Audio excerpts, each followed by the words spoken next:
Welcome back. We're here at the at-home offices on Main Street in New London, and joining me now is Mary Keuchenmeister of the Story Preservation Initiative. Thank you so much for joining us. Thank you for having me. Tell us about your project. It's fascinating.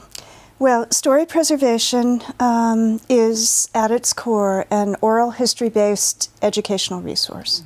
And it started with audio recording people of high achievement in the arts, the sciences, humanities, and eyewitnesses to history. So it's a very broad collection.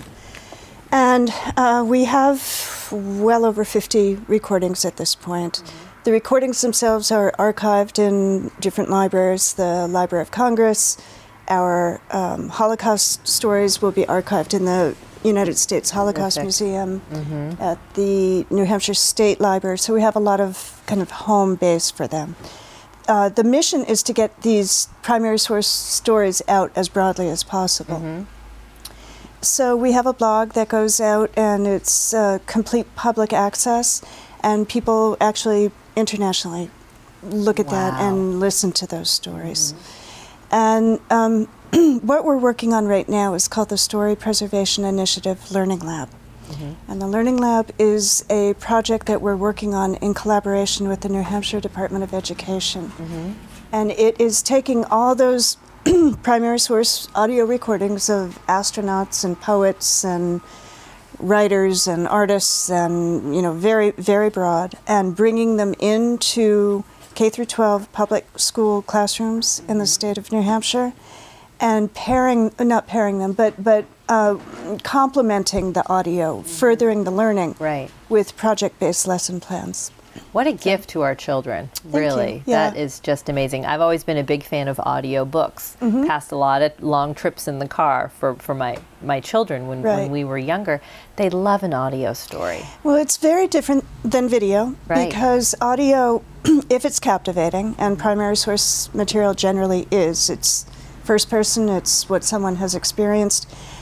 Anyone listening to it conjures up their own images, so it's kind of an active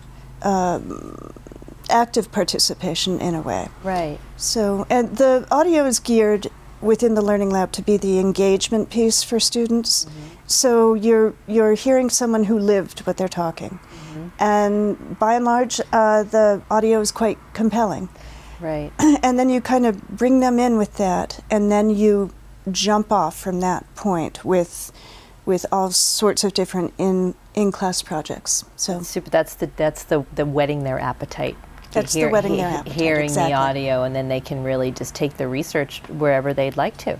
Well, the teacher, what we've done is we've called from a number of different sources and brought in, there's so many great lesson plans already out there. So we've brought them in from the Metropolitan Museum of Art, or from PBS, or from wherever, as well as developed our own.